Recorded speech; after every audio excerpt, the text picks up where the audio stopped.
చూడండి, బాణాసంచ విషయంలో ₹1,00,00,000 ఇవ్వాలని డిమాండ్ చేశాడు.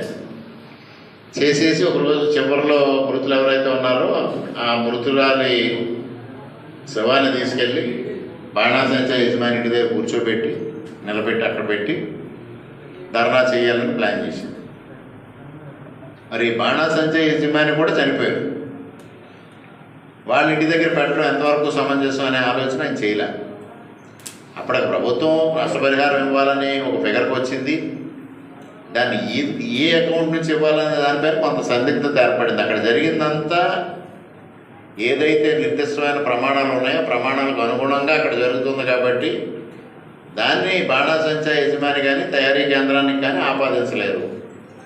కార్మికులు తప్పు లేదు, ప్రమాదవశాత్తు జరిగింది కాబట్టి న్యాచురల్ కెలామిటీ కింద చేసి దాని నుంచి ప్రకటించాలని ఒక ఆలోచన చేస్తే డిజాస్టర్ మేనేజ్మెంట్లో 40 లక్షలు తప్పించి లేదు. అందువల్ల ఇది ప్రకటించిన ఇవ్వడానికి కష్టం అవుతుంది. లేబర్ డిపార్ట్మెంట్ చేయాలి అంటే వీళ్ళందరూ రిజిస్టర్ అవ్వలేదు. ఇవన్నీ కొంత సమయం పట్టింది. ఈలోపు ప్రధానమంత్రి గారు టూర్ ఉండడం వల్ల ఎవరినైతే దిశపి కమిటీని వేశారో ఆ కమిటీ సభ్యులు అక్కడ పనుల్లో ఉండి తర్వాత వచ్చారు. ఈ లోపుగా అయినా ఇది ఎవరో దాన్ని మనం అడ్వాంటేజ్ తీసుకుందామని హడావిడి చేశాడు. హడావిడి చేసేసి నష్టపరిహారం ₹1,00,00,000 ఇవ్వండి అని చేస్తే నేను మరుసటి రోజు ఒకటి చెప్పాను. 2019 ఎన్నికలు అయిన రాత్రి మే 23 రాత్రి పలమూరులో ఆయన ఊరేగింపు విజయోత్సవం చేస్తున్నారు.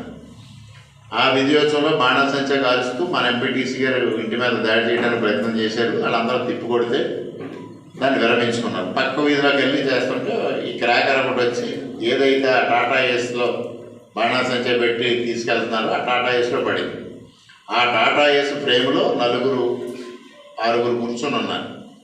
వాళ్ళు ఒక్కసారి లోపల బర్న్ అయ్యింది. వాళ్ళందరూ కాలేరు. వాళ్ళు ఇమీడియట్గా కొంతమందిని గవర్నమెంట్ హాస్పిటల్కి షిఫ్ట్ చేశారు కాకినాడ. ఆయన రాత్రి గెలిచాడు. అప్పుడు డిక్లేర్ అయిపోయింది. ఆయన కనీసం 15 రోజుల పాటు వాళ్ళ పరామర్శ కూడా చేయలేదు. మరుసటి రోజు నేనే వెళ్ళి పరామర్శ చేశాను.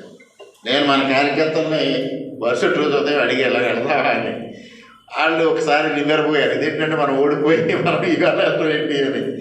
ఓడిపోవడం అనేది జరిగిపోయింది. ఇంకా మనం దాన్ని మెంటల్గా ఇంక వేళతో మనం ఓడిపోయాం, మన ప్రతిపక్ష పాత్ర పోషించాలని నిర్ణయానికి వచ్చేది. మన బాధ్యతగా మనం వెళ్దాం అంటే వాళ్ళందరూ వైసీపీ కార్యకర్తలు అన్నారు. సానుభూతి వెళ్దామని మీరు నిర్ణయం చేస్తే వెళ్దాం, నేనైతే ప్రిపేర్డ్ అన్నా. ఒక గంటకు మన వాళ్ళు ఆలోచించుకొని వెళ్దామని అందరూ నిర్ణయించారు. వెళ్ళొచ్చాం.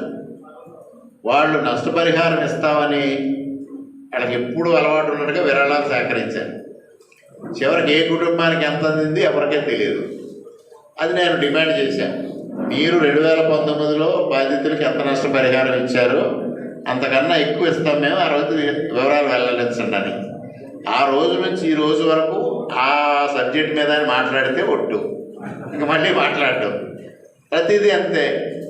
మనం నా మీద అవినీతి ఆరోపణలు చేస్తున్నారు నిరూపించండి, నేను రాజీనామా చేస్తానంటే మళ్ళీ అది మాట్లాడరు.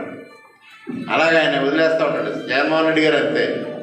ఆర్టిఫిషియల్ ఇంటెలిజెన్స్ గురించి మొదటి రోజు ఇది పర్యావరణానికి ముప్పు అన్నారు, నీరు కావాలన్నారు, ఎలక్ట్రిసిటీ కావాలన్నారు, రకరకాలు మాట్లాడారు.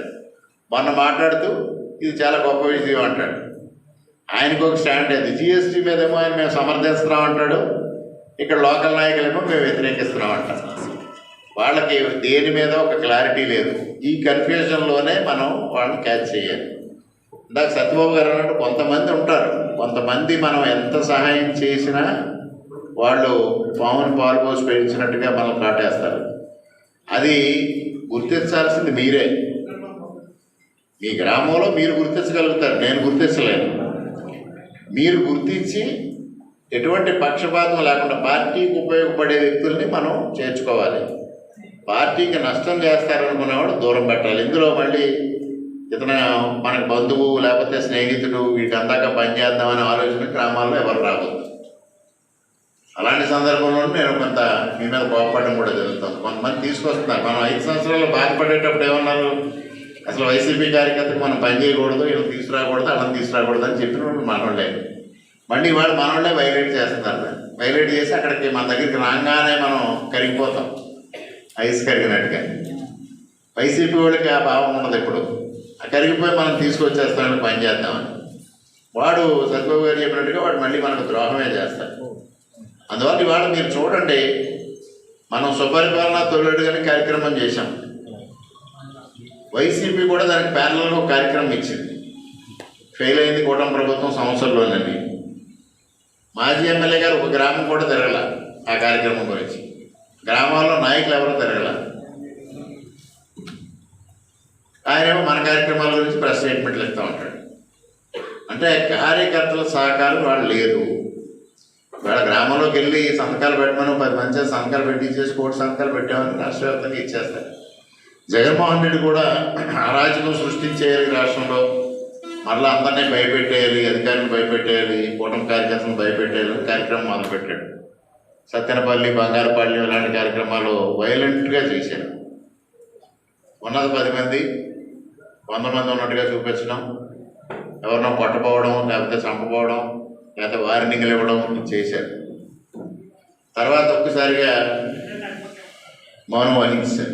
మళ్ళీ రివర్స్ వచ్చిందని వాళ్ళకి అర్థమైపోయింది.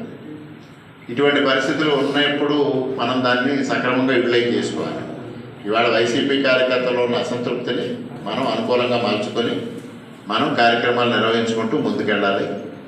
రేపు స్థానిక సంస్థల ఎన్నికల్లో మనం గెలవడానికి అన్ని విధాలుగా మీరు ప్రయత్నం చేసి మనలో మన విభేదాలు వదులుకొని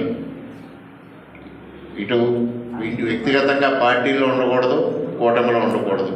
ఆ విధంగా 3 పార్టీల మండల నాయకులు ఐకమత్యంగా కృషి చేసి ఈ కార్యక్రమాన్ని తీసుకెళ్ళండి. వాళ్ళు ఏదైతే మీ సమస్యలు చెప్పారో ఈ సమస్యలను నేను పర్యవేక్షణ చేసుకొని మరలా దాన్ని మీకు అప్డేటు అధికారుల ద్వారా కానీ నేను కానీ చేయడం జరుగుతుంది.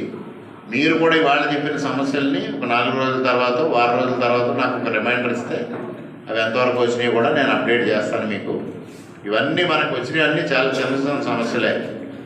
ముఖ్యంగా ఏదైతే భూసేకరణ, భూ సర్వేకి సంబంధించిన కొన్ని సమస్యలు ఉన్నాయో ఆ సమస్యలు రాష్ట్ర వ్యాప్తంగా పరిష్కారం కాలేదు. దానికోసమే మొన్న కొంతమంది ఎమ్మెల్యేలు మేము అనుకున్నాం, ముఖ్యమంత్రి గారి దగ్గరికి వెళ్ళి ముఖ్యమంత్రి గారికి విషయం చెప్పి ఆ సమస్యని ఇమీడియట్గా టేకప్ చేయాలనేది వారిని కోరాలనుకుని నిర్వహించాం. అది కూడా వెళ్తాం. ఈ లోపల ఇది వచ్చింది కాబట్టి ముఖ్యంగా మీకు మనందరినీ కోరేది ఏంటంటే ఈ 3-4 రోజులు ఈ ఏదైతే ప్రకృతి వైపరీత్యం వాళ్ళ తుఫాను వచ్చిందో దీనిలో నిమగ్నమై ఎక్కడా ప్రజలకు ఎటువంటి ఇబ్బంది లేకుండా అధికారులతో సమన్వయం చేసుకుని మీరు ముందుండి కార్యక్రమం నిర్వహించమని మనం కోరుతా ఉన్నా. ఇది అయిన వెంటనే, ఈ 2 రోజులు అయిన వెంటనే ఇప్పటికే మినుములు నష్టపోయిందని చెప్పారు. అదేవిధంగా వరికి మనకేమో నష్టం జరిగింది తక్కువ, ఆ 3 మండలాల్లో నష్టం ఎక్కువ. పెదపూడి మండలం బాగా నష్టపోయింది, ఎక్కువలకు కొంచెం ఎక్కువ నష్టపోయింది. అనపతి కూడా పెద్దగా డ్యామేజ్ లేదు. ఇవాళ రేపు వర్షం ఉంటే అక్కడ కూడా ఉంటుంది. ఎక్కడికక్కడ మనం సమయం చేసుకుని ఎక్కడ ఏ సమస్య మీకు అర్ధరాత్రి పూట వచ్చినా నాకు కాల్ చేయండి, నేను అధికారిని కోఆర్డినేట్ చేసి వెంటనే పంపిస్తాను. అవసరమైతే నేను కూడా వస్తాను. ఈ 3 days మన అందరం కూడా ఫీల్డ్లోనే ఉండాలి. అది ఆ విధంగా మీరు అందరూ ప్లాన్ చేసుకుని 3 days మన ఈ కార్యక్రమాలు అయిన తర్వాతే మనం రెగ్యులర్ పార్టీ కార్యక్రమాలు, రెగ్యులర్ అభివృద్ధి కార్యక్రమాలు మనం చేద్దామని కోరుకుంటూ ఈరోజు ఈ కార్యక్రమానికి సమయం కేటాయించిన మీ అందరికీ ఇప్పుడే మరిపూడి వాళ్ళు అయితే వెళ్ళిపోయారు సైలెంట్గానే.